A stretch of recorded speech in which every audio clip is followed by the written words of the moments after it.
mga guys, welcome back to my channel, Just Automotive mga guys. Magpatuloy natin to. Ito mga guys, pakinggan nyo po to ha. Itong number 4. Ito po, may lagapak. Ito wala. Ito po kasi kinayod yung Conrad bearing nya. Sigurado mga guys, Conrad po yun. Kasi nung dinala dito, sabi niya, Jess, sayang, first, second, third na round, yung pang last na round mga guys, nabitin dahil nagkaroon ng ingay. Kasi mga guys, bakit po nagkaroon ng ingay? Anong sanhi? Anong dahilan? Ito mga guys, sayang, ang ganda sana to yung oras niya. Ginamit sa ano to nung nakaraan, ginamit sa off-road racing sa ano, sa yung rally art, pang rally. Ito po mga guys ang naging sanhi. Nakita nyo po nyan, tanso po nyan. Tapos yung langis nya po, nagkukulay aluminum. Aluminum with gold. Ayan, tanso po nyan o. Meron pang mga rababa nya. Alam nyo ba, ito yung head gasket nya. Cylinder head. Ito yung head gasket. Ang makina nito mga guys, 3SGE. Ang naging issue mga guys kung bakit po nagkaroon ng ano, ng pagbara ng bomba ng langis. Ito kasi mga guys, yung strainer niya eh. Ito siya. Yan. Yan. Ito, blinak nito kasi alam niyo na mga guys, sa rally, ano po yan?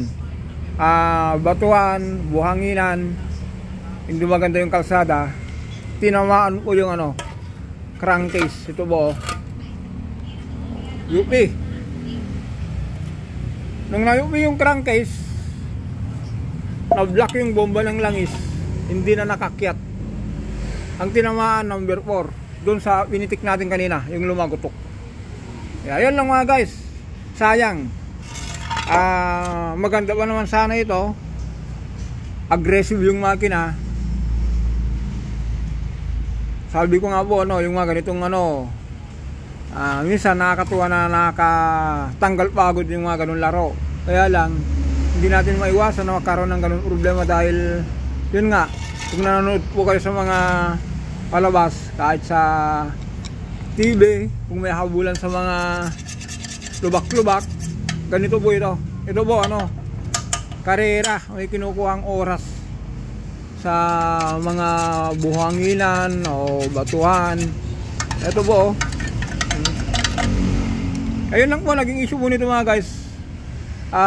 Bukas abangan nyo po. I-try natin ano to. Kasi po hindi natin na ibaba yung ano, yung buo kasi ano po ito, 4x4 o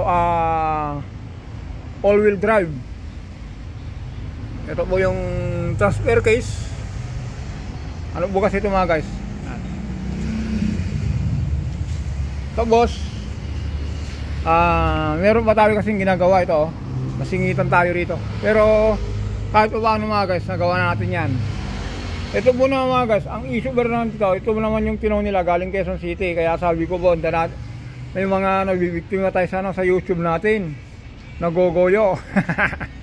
Dito na naman tayo. Ayan ang naging issue nito mga guys. Itong ano, itong chain guide. Minsan, yan yung lagatak.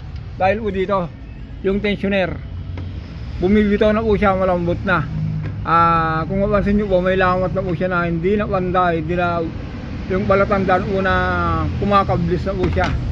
Kasi po mga guys, dahil yan, habang umaandar po yun, dito po nakakabit po nun, meron pong langis dito po yun. Ito po, sisiritan ng langis niyan. Ngayon mga guys, kung maluwag na po ito, yung langis po, lusot na lang po dyan, hindi niya po may tulak ito, kaya nakakaroon ng, ano, ng ingay. Kaya po, meron na rin po tayong upload nito, yung nakasakay sa to, saka natin inaandar. Kasi mga guys, sabi ko nga po, ayaw ko yung hatulan yung buong makina. Gusto ko po, happy kayo. Hindi, gusto ko lang po ano, kasi sabi ko po, ano binalik ko po itong mga to, pinabalik ko po ito. Kaya sabi ko, paandarin natin at tignan natin, pakinggan natin kung ano yung nagiging troubleshoot nito, kung ano naging problema. Troubleshoot natin, kaya sabi ko, ibaba natin yung yung timing cover at i-check natin yung timing chain at saka tensioner. Yan lang po mga guys. Malaman nyo rin po ito sa susunod na araw kung anong kalabasan nito. Okay, ulitin natin mga guys. Balikan natin itong 3S GE engine. Ang issue ito na mga guys, kaya po umingay yung makina, itong 4 maingay. Titikin natin ulit mga guys Ayan mga guys, galawin muna natin to kasi ano po yun, doon siya iabante atras. Yan, saka natin itikin mga guys. Ay wala, nasobrahan natin yung niya, sumama. Ulitin natin mga guys.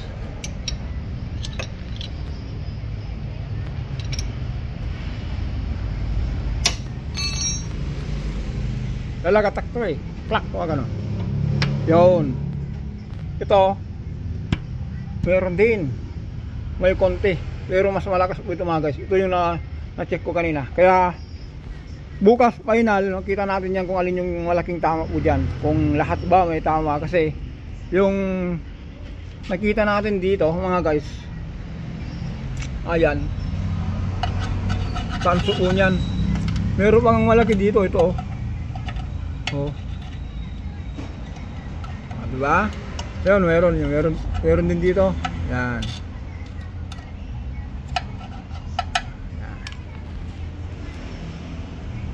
Kaya ang sanay nito nga guys, ulitin natin.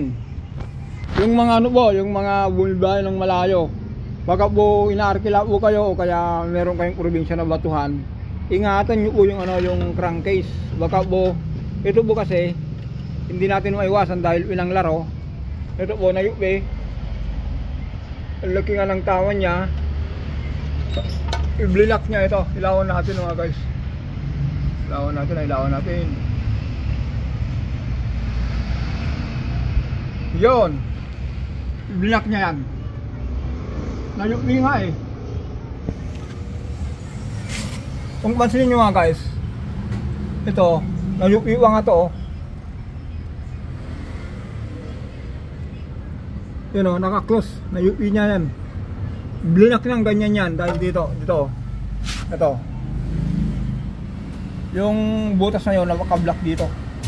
Ayan, hindi nakahigop ng langis. Kinulang sa langis. Hindi sapat yung supply niya sa lubricant. Kaya nagkaroon ng friction. Ayan, nung nagkaroon ng friction,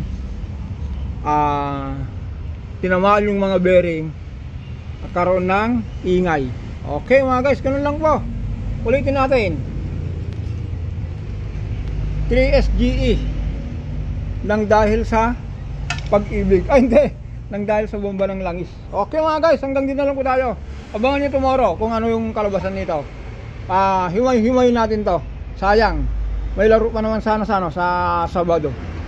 Yung mga kasama na naglaro sa Baras, abangan nyo. Ganun din po ito. Okay mga guys, hanggang dito na lang po tayo. Don't forget to subscribe, like and share. Maraming salamat.